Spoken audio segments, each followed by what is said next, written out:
Olá, o ex-ministro e pré-candidato à presidência da República, Ciro Gomes, é o convidado de hoje do TVE Entrevista Especial. Ele seguiu os passos de uma família com participação na política. Foi deputado estadual e federal, prefeito de Fortaleza, governador do Ceará, ministro por 2 vezes, da Fazenda no governo Itamar e da Integração Nacional no governo Lula. Também já concorreu à presidência por 2 vezes, em 1998 e em 2002. É hoje o pré-candidato pelo PDT. Ciro Gomes, pré-candidato à presidência da República pelo PDT. Muito obrigado por comparecer ao TVE Entrevista Especial da TV Pública da Bahia. Prazer para mim, Bob. Vamos conversar? Vamos conversar. 2 perguntas em uma. O Brasil tem discutido basicamente desde o chamado mensalão do PT, não do mensalão do PSDB de 7 anos antes, corrupção, que tem que ser conversada em uma intensidade muito grande. Mas o Brasil tem, nos últimos 35 anos, 1,5 milhão de homicídios e assassinatos. Sai o novo número hoje, 61.800 mortos no ano passado.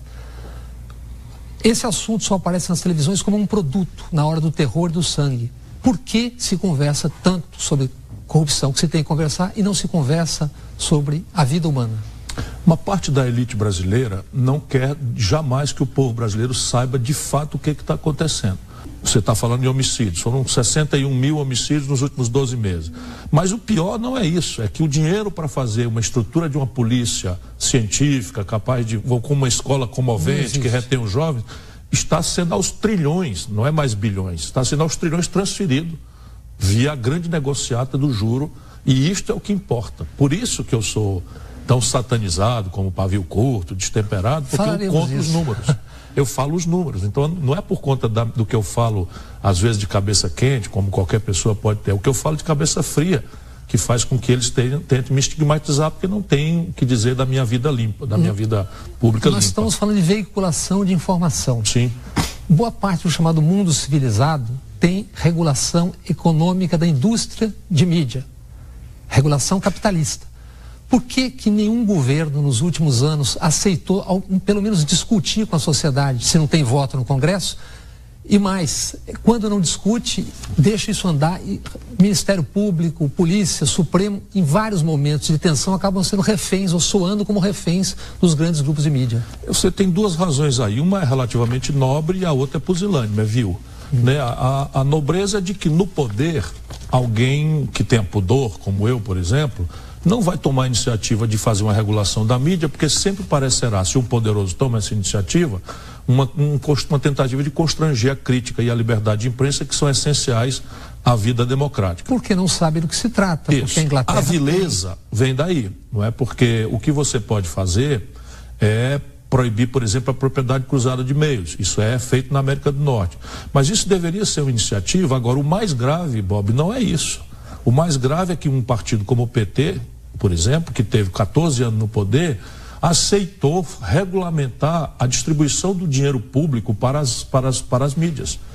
E aí inventaram um termo que é sempre nobilitante, mídia técnica. Então você tem 70% do dinheiro público, inclusive de setores monopolistas, como a Petrobras, alocados nas grandes emissoras monopolistas da mídia, para atentar contra a democracia. Você, presidente, encaminharia... Vai mudar. 2 providências serão tomadas. Sérgio Mota tentou, engavetou na 7ª tentativa. Duas providências serão tomadas. Ambas estão na autonomia do presidente da República. A primeira é criar uma estrutura de fomento à criação de milhares de centros alternativos de difusão de informação e de produção cultural. Cooperativa de jornalistas, etc., que nós vamos fazer com a compra antecipada de mídia, né, pelo governo, induzindo a criação de centenas, dezenas, milhares de centros alternativos de difusão da informação, porque o remédio para democratizar a mídia é pulverizá-la o máximo possível. E segundo, a verba será distribuída de forma completamente diferente. Qual? Será feita para a mídia regional.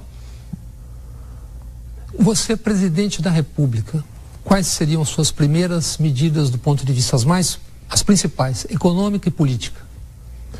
É muito importante a gente evitar, né, deixar o povo pensar que você tem um milagre, uma varinha de condão que vai chegar lá, não. A situação do país é terrível.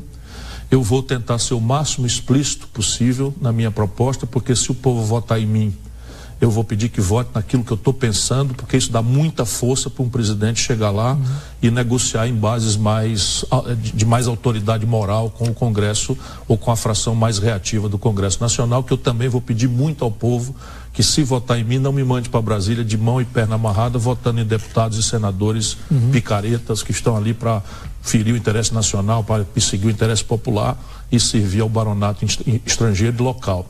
Agora, algumas providências são óbvias, assim, imediatamente. É preciso fazer uma profunda reforma fiscal, e eu vou abrir o debate assim que começar, e vou estabelecer 6 meses para que esse debate seja concluído.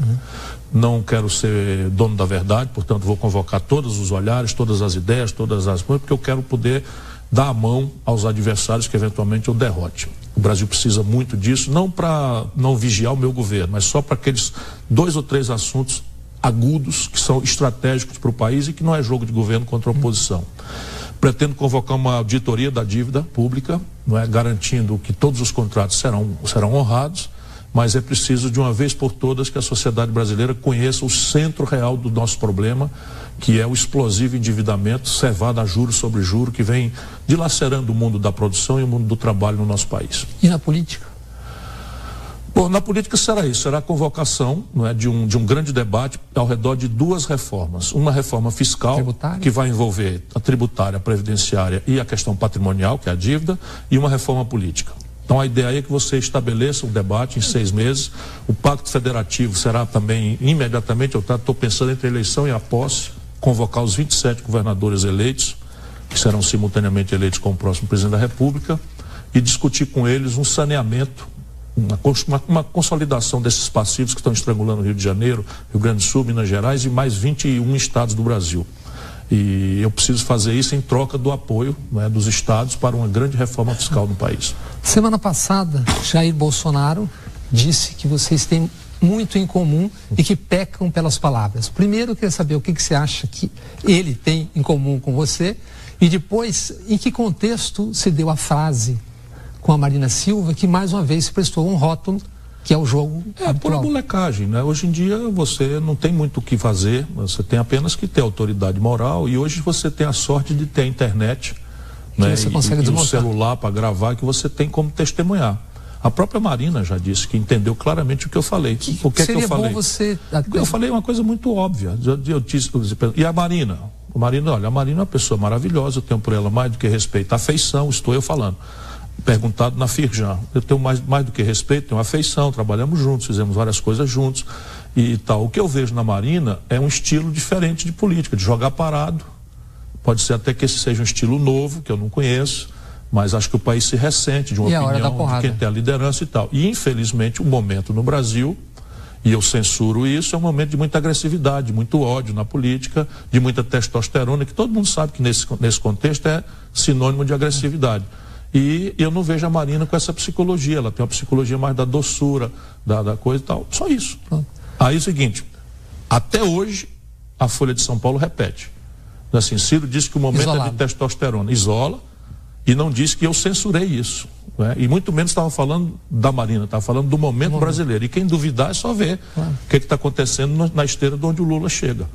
Onde o Lula chega é paixão por um lado e ódio, violência, agressão, palavrão em cima do caminhada dele. E as possíveis semelhanças que o Bolsonaro vê contigo, quais seriam?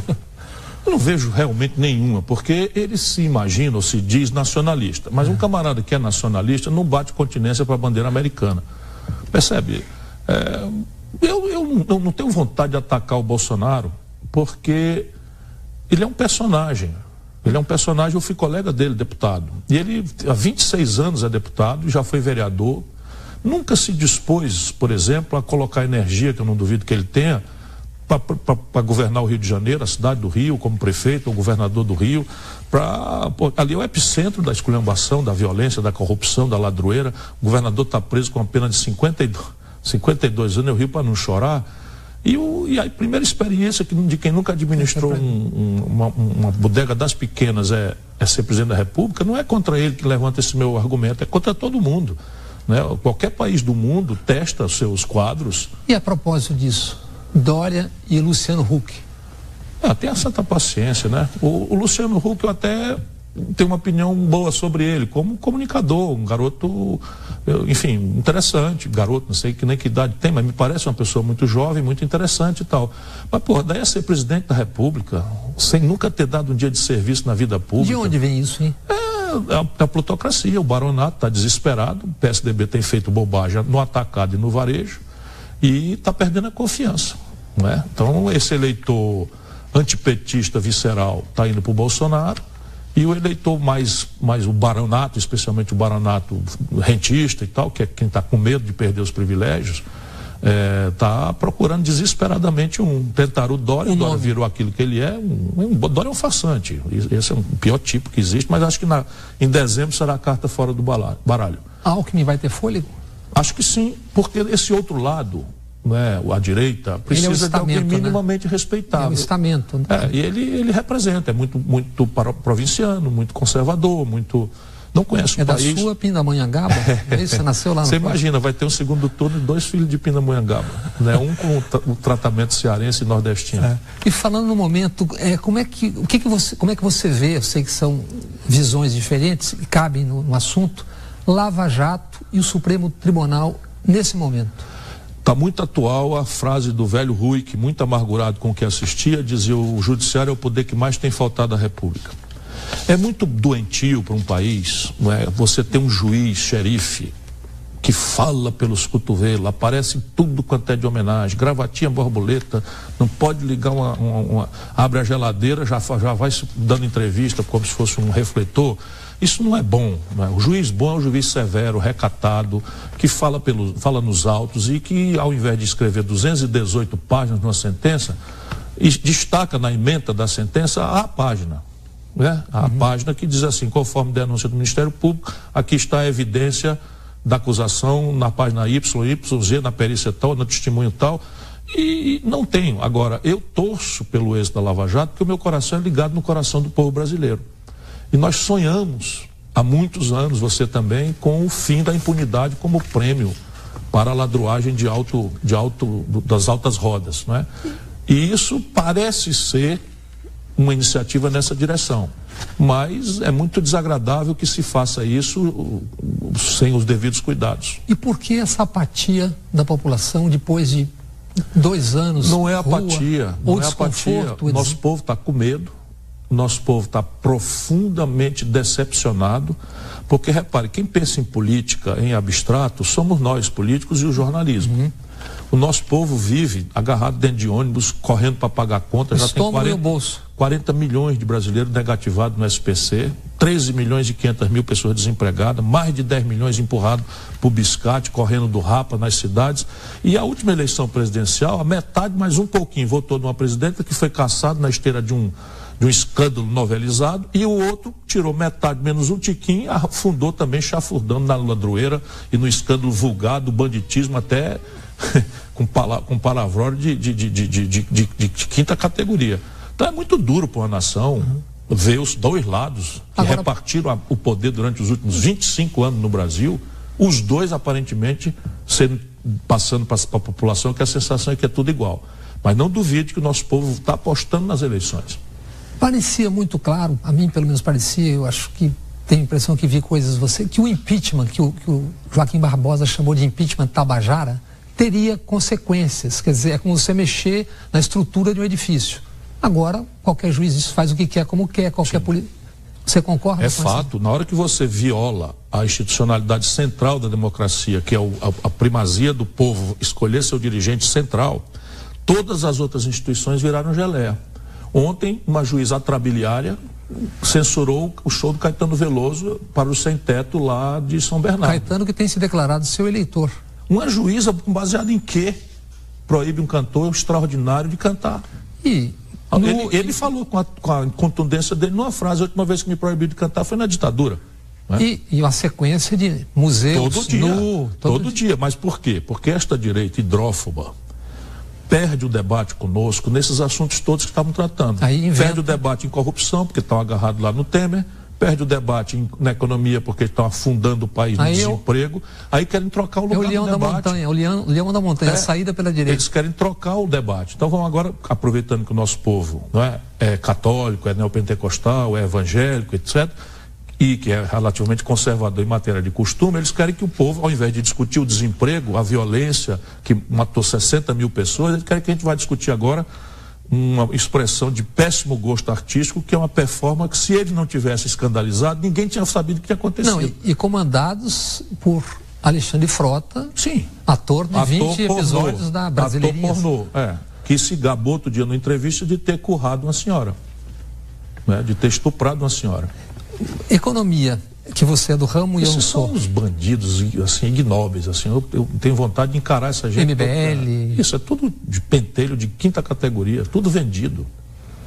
Economia, tu é do ramo, foi ministro da Fazenda. Eu estava fora do Brasil em 2011 e vi alguns economistas numa conversa que estávamos tendo, Paulo Nogueira Batista, Beluso, e eles diziam que tinha uma armadilha, ou tornou-se uma armadilha, o câmbio que vinha lá de trás do real. Traduzindo para a população, o que significa isso? Basicamente, nós descobrimos lá atrás, com o Plano Real, que você não tem condição de congelar preço, nem condição de tabelar, porque não funciona. Mas descobrimos que existe um preço, só um preço relativo na economia, que se você controla todos os outros. A moeda. Que é a taxa, quer dizer, quantos reais você usa para comprar $1. Por quê? O povo não compra dólar, mas o povo come pão. Tem um erro repetido por aí afora para ajudar o nosso povo a entender. Então, pão, o Brasil não produz trigo suficiente para fazer o pão que a gente come. Então, a gente tem que comprar trigo lá fora e tudo que a gente compra fora tem que pagar com dólar. Então, o nosso povo não compra dólar, mas toma remédio. 80% da química fina dos remédios brasileiros, essa estúpida política econômica que nós temos vivenciado, são importados do estrangeiro. Então, se você precisava de R$4 ou de R$1,75 de real para comprar $1 de Tilenol, se o real passa para 4 por 1, como passou com a Dilma, você empobrece, você compra menos da metade do Tilenol.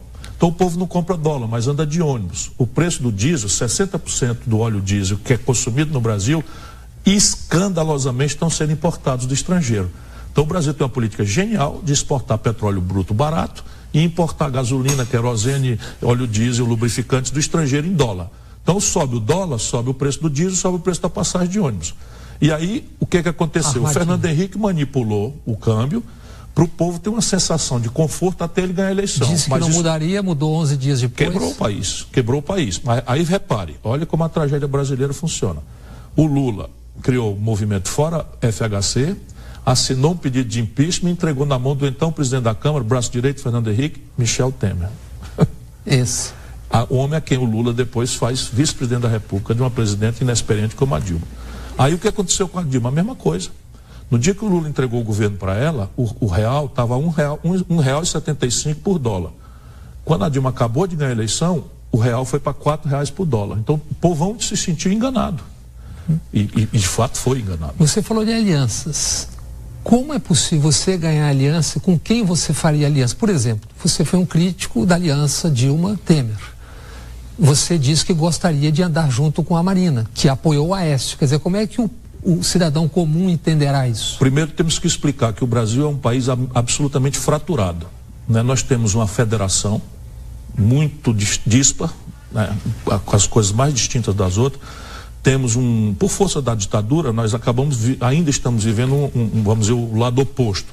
Fraturamos o quadro partidário de um jeito que poucos países no mundo têm, de maneira que nenhum presidente da República dos que se elegeram antes de nós, e daqueles que eventualmente se elejam agora, eu ou qualquer outro, chegará lá com maioria, vamos dizer, absoluta ou maioria qualificada para 3/5. Então é necessário que a população saiba que ela, ao eleger um presidente e um congresso, ela está determinando com quem o presidente tem que negociar. Então eu peço sempre para as pessoas, por favor, né, tomem muito cuidado nos deputados, nos senadores que vão usar, porque aquele que o povo der o mandato, será com eles que eu negociarei. Mas essa negociação não está errada. Não está errado negociar. O que está errado é que tipo de linguagem você usa na negociação, que tipo de mercadoria você joga na negociação e que tipo de razão você faz. Você está fazendo a reunião, a negociação para fazer o quê? No Brasil, a grande negociação do PSDB com o PMDB foi para roubar. Foi para roubar e para evitar CPI, para vender o país. A grande aliança do PT com o PMDB não foi para fazer nenhuma reforma, foi para roubar e para persistir no poder, como nós estamos tristemente assistindo. Então é preciso que a gente tenha clareza de que a aliança para reformar o país está tudo certo. Nenhum problema. E a aliança é entre diferentes, não é entre iguais. Você disse que, se eu não me engano, que seria terrível o Lula ser candidato novamente. A palavra é desserviço. Né? Primeiro eu quero dizer, porque tem muita gente querendo produzir intriga, não é? Eu não sou inimigo nem adversário do PT, muito menos do Lula. Né? Vamos ter clareza. Nós estamos na Bahia. Você foi ministro dele. Meu partido apoia o governador Rui, apoia o Jacques Wagner, de que eu sou profundo amigo, e nós vamos ajudar na reeleição do quadro do PT. No meu estado, eu vou votar no governador do PT. Então não tem um problema nenhum nessa questão. Meu problema é de natureza política. O que é que eu digo? Se o Lula for candidato, o país imediatamente não terá um minuto para discutir o seu futuro. Quem sabe da vida que sou eu. Você também conhece, as pessoas sabem. Na hora que o Lula virar candidato, o país se divide em ódios mortais e paixões extremadas, não é?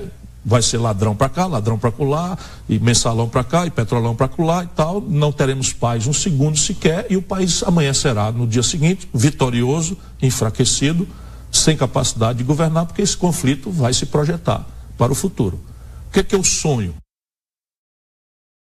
Pode ser sonho como seja. Eu sonho o seguinte: o Lula absolvido, né, na segunda instância, do alto das pesquisas que lhe dão essa generosa posição, convoca um grande debate no país para unificar o Brasil, ou pelo menos o campo progressista. Ele tem essa possibilidade histórica de fazer. E quem está querendo arrancá-lo disso é a miudice de uma certa fração do PT, que só quer o Lula para usá-lo para eleger deputados, porque hoje há uma onda anti-PT no país. Vamos fazer uma rápida pausa no TV Entrevista Especial, que hoje recebe Ciro Gomes. Voltamos já.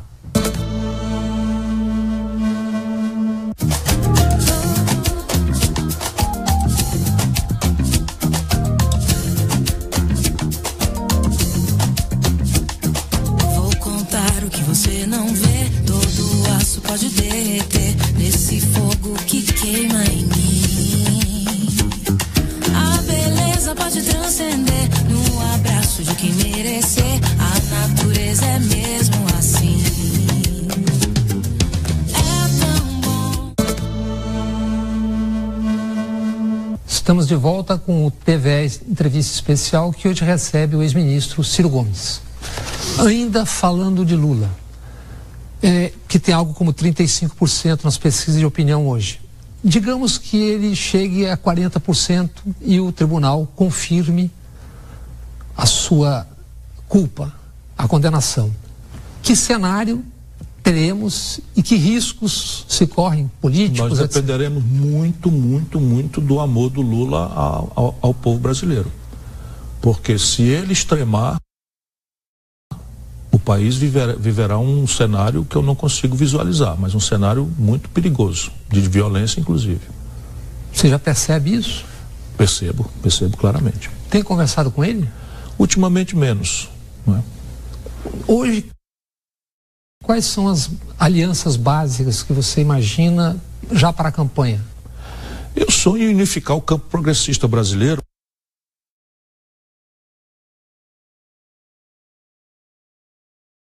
para que nós ofereçamos um amplo projeto nacional de desenvolvimento que privilegie os interesses de quem produz e quem trabalha, com agendas bastante concretas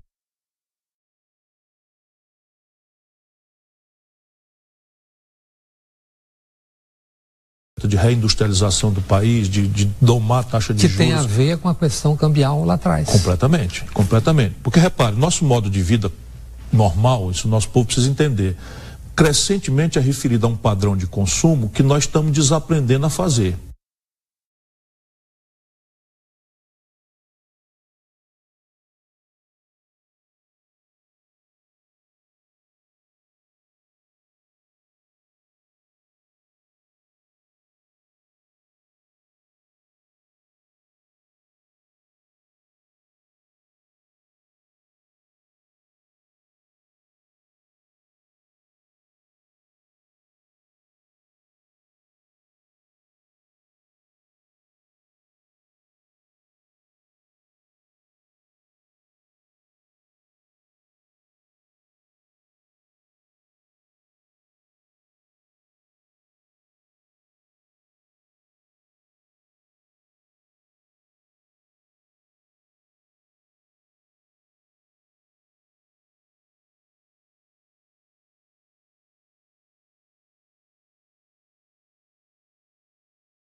vontade dele, o Bolsonaro personifica? Parte do eleitorado do Bolsonaro, sem dúvida. Mas não há uma outra parte do Bolsonaro, sem dúvida. Mas não há uma outra parte que está procurando no Bolsonaro agressividade contra a violência vulgarizada, como se isso fosse a solução, e ele deixa as pessoas acreditarem que é. Parte está procurando honestidade, decência, né, porque um cara que agressivo como ele parece não ter rabo de palha, não sei o que e tal, e também não tenho nenhuma dificuldade de reconhecer que ele, de fato, não esteve envolvido em corrupção que eu conheça. E parte procura autoridade, dentro desse caso de anarquia e tal.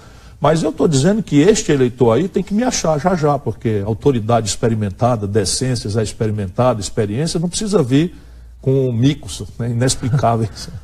A gente começou falando de violência. Do ponto de vista objetivo, como é que você vê, ou não tem uma varinha de condão que resolva, mas qual é a base da questão a ser enfrentada de curto prazo, para que não se mate 60 mil por ano? É uma escola atraente. Quer dizer, mas embora não seja tão de curto prazo, nós toda temos a parte tradicional nós fizemos toda e não funcionou. a parte Tradicional nós fizemos e não Começou funcionou. Ampliamos muito, ampliou muito o salário, academia de polícia sofisticada, muito equipamento, viatura, polícia sofisticada, equipamento, viatura, armas de última geração, coletes de última geração mais leves, bota, aquele Segway, não sei o que, tudo, até numa certa crítica foi feito. E nós conseguimos, e tecnologia, né, que não se deve explicitar bem o que é, mas nós resolvemos parte importante dos crimes mais elaborados, sequestro, roubo de carga, assalto a banco e tal. Mas homicídio e assalto explodiram, porque o sistema de justiça no Brasil, nestes casos, já funcionou. Repare, o cidadão foi preso pela polícia, foi acusado pelo Ministério Público, foi condenado pela Justiça e está segregado na convivência social num presídio até de segurança máxima. E dali de dentro comanda as facções criminosas no país inteiro. Outro dia deram uma ordem, queimaram 9 ônibus em Fortaleza. E isso aqui está nos obrigando a refletir, né, sobre que saídas nós temos para isso. Eu estou reunindo um grupo que se reúne ciclicamente no Rio de Janeiro para me dar subsídios para uma inovação. Você está correndo o Brasil, você deve estar vendo que eu vejo, por exemplo, que todas as grandes cidades do país, médias e até às vezes pequenas, tem um pedaço do território dominado pelo narcotráfico. Essa é uma questão seríssima. Um cérebro se liga a tudo isso, a gente está em estágio pré-mafioso. Como se enfrenta isso no curto prazo? É com inteligência. É com inteligência e o governo federal tem que botar a mão nesse assunto. E hoje o governo federal meio que lava as mãos, empurrando para os estados, porque não quer se mexer nisso. E quando se mexe de forma aparatosa, justo o oposto do que é eficaz. O que é o aparatoso? É você pegar o exército, um bocado de garoto treinado para matar o inimigo, que está ali para entrar numa comunidade ao terror e ao trabalhadora do chefe que está ali submetida ao terror, da facção organizada, e fica ali no meio correndo o risco de serem no meio de uma barbárie. Ali é clientelismo e terror. E as pessoas estabelecem uma relação para sobreviver ali e vão vivendo. Daí a pouco o Estado, que não vai lá com polícia, que não vai lá com escola, que não vai lá com saúde, que não vai lá com oportunidade para educar os jovens numa escola que preste, vai lá com o aparato do Exército Nacional, o barulheira de helicóptero, joga bala perdida, tanque e tal, o que é uma estupidez. O que resolve isso no mundo inteiro é inteligência. Inteligência nesse sentido técnico do termo, para que a população nos entenda.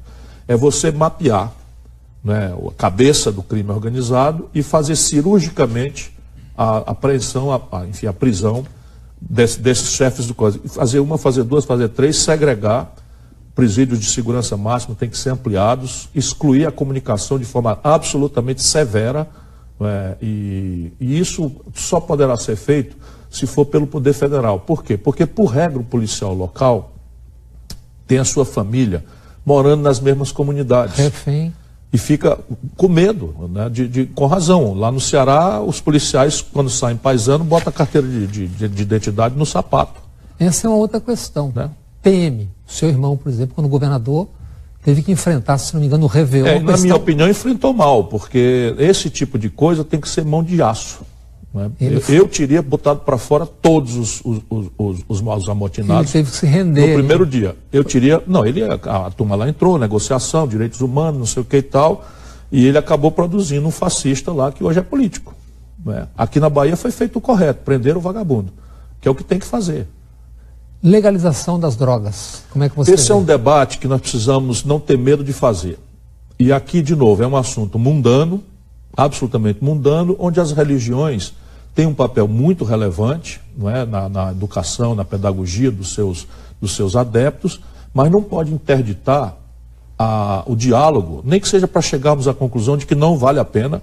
Né? Eu próprio não estou seguro, porque a droga é um flagelo tão grave que aonde se liberou não funcionou e aonde se reprime não funcionou também.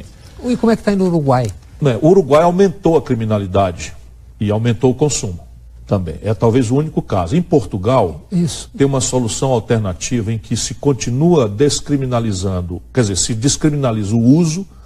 E eles acabaram estabelecendo de forma muito inteligente a questão a diferença entre tráfico e uso é a posse de o que os especialistas consideram que um dependente precisa para usar durante uma semana.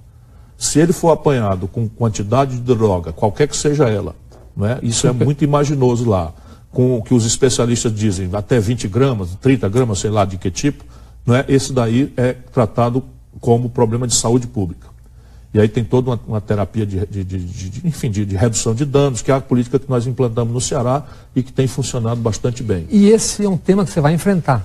Nós não temos como não enfrentar, porque se a gente quer trabalhar a segurança pública, se nós queremos trabalhar a segurança pública, daqueles 61 mil homicídios, basicamente você tem jovens, negros, pobres, na periferia, ou caboclos, no caso de outros lugares do Nordeste, mas sempre jovens, pobres, negros. E aí a população que está com medo fica achando que a intensidade da pena é que resolve o problema. E não é. Olha o chocante, dos 61 mil homicídios acontecidos nos últimos 12 meses no Brasil, só 8% estão investigados. Não é que já acharam o culpado, só investigam os 8%. Portanto, é a atividade mais impune. É matar alguém no Brasil. E 41% dos presos ainda sem pena ou com pena vencida. Pois é, ou um terço deles garotos que foram flagrados com pequeníssimas quantidades de droga, que a polícia precisa produzir estatística de repressão, não tem um traficante relevante preso, ou tem muito poucos, e a meninada sendo presa para fazer estatística, chega lá para se proteger, se obriga a se filiar a uma dessas facções criminosas, senão a turma vai matá-lo, se é viciá-lo, o diabo, e os nossos presídios viraram escola de coisas. Está tudo errado e não é possível interditar esse debate por nenhuma ordem de argumento. Por nenhuma ordem de argumento. Na campanha, na televisão, na hora da campanha, você vai tratar dessa forma o assunto? Eu vou tratar, porque não tem saída. É evidente que eu não chego com a resposta pronta. Eu apenas vou me comprometer de chamar um grande fraterno debate no país sobre essas questões centrais. E vou botar a mão no assunto de segurança pública. Vou criar o Ministério da Segurança Pública. Já tem nome? Não, mas penso aqui em quem. Essa questão, ainda que nós estamos tratando de cotas, nós estamos na Bahia, como é que você vê a cota para a questão racial? Isto foi uma cópia de uma política afirmativa americana. No primeiro momento eu duvidei se isso fosse funcionar no Brasil, mas agora a consequência é absolutamente extraordinária. A quantidade de garotos que não teriam chance nenhuma, que estão se formando já, é a afirmação clara de que foi um gol de placa essa política para o Brasil. Meu medo é que isso acirrasse o conflito racial ao invés de desmontar o preconceito. Não aconteceu. Pelo contrário, é muito importante o resultado prático disso. Saúde. Qual é o seu pensamento a respeito? Se há um assunto onde o Brasil tem um conceito muito bom, que não precisa se alterar, é na saúde pública.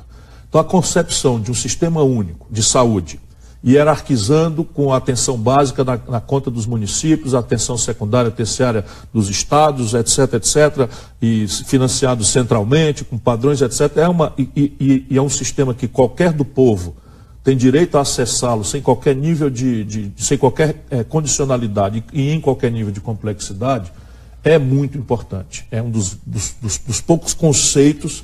Agora, na prática, o SUS precisa ser aprimorado. Vamos lá. A atenção básica. Dinheiro também, mas não é só o dinheiro. Veja lá. Atenção básica. Na cabeça do povo, a atenção básica é uma consulta com o remédio e ou o exame especializado. E isso está colapsando. Então, na formação, por exemplo, de médicos, o município não tem força. E aí, resultado, para você conseguir reter um doutor no interior brasileiro, no interior da Bahia, é serviço pesado. Lá se vão 15, 25, 30 mil reais de salário. E tem gente que não aceita porque você... Exatamente. Então, caímos nessa de importar médicos de Cuba, que não pode ser uma solução estratégica para um país como o nosso, porque nós bypassamos o que tem que ser feito. Episódico. E o que é que tem que ser feito? O que tem que ser feito é o Estado Nacional Brasileiro tomar para si de volta a regulação da profissão. Por exemplo, no Brasil hoje nós temos menos anestesistas do que tínhamos há 10, 15 anos atrás. Porque nós abrimos mão, o Estado brasileiro cedeu, privatizou, e a Associação dos Anestesistas do Brasil criou praticamente uma prática de cooperativas. E eles então não aceitam mais se submeter a concurso público. E aí você mata o sistema, todo o sistema de emergência, todo o sistema de cirurgia do país não funciona sem anestesista. Por quê? Era uma defesa deles contra os maus salários. Aí eles fazem o quê? Um procedimento é cobrado quase no valor do salário de um médico cirurgião que está ali do lado dele no mesmo procedimento. Então isso não tem como a União não resolver, embora sejam atribuições da prestação de serviço local. Mas você tem exames especializados. No Ceará nós criamos policlínicas.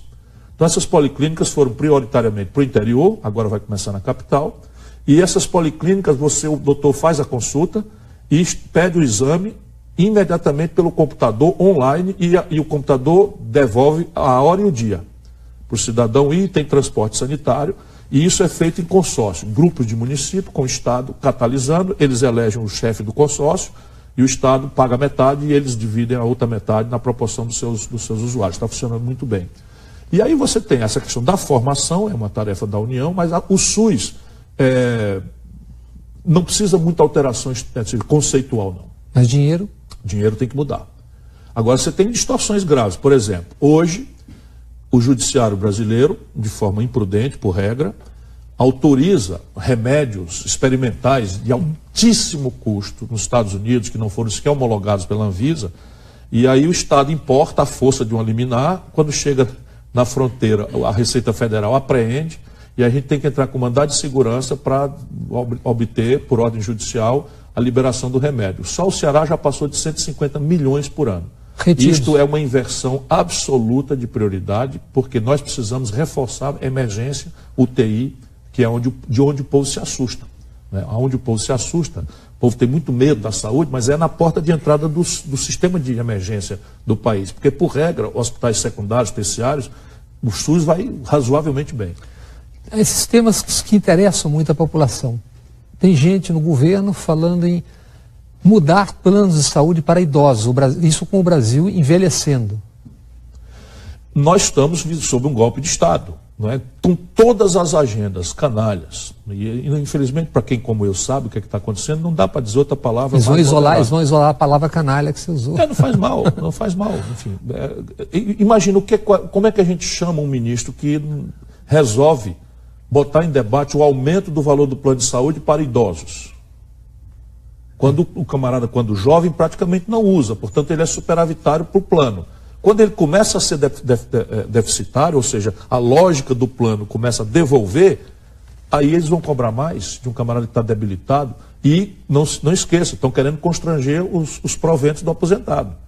Então, assim, aumentar o valor e constranger a renda do cidadão para conservar uma taxa de juros absolutamente inexplicável.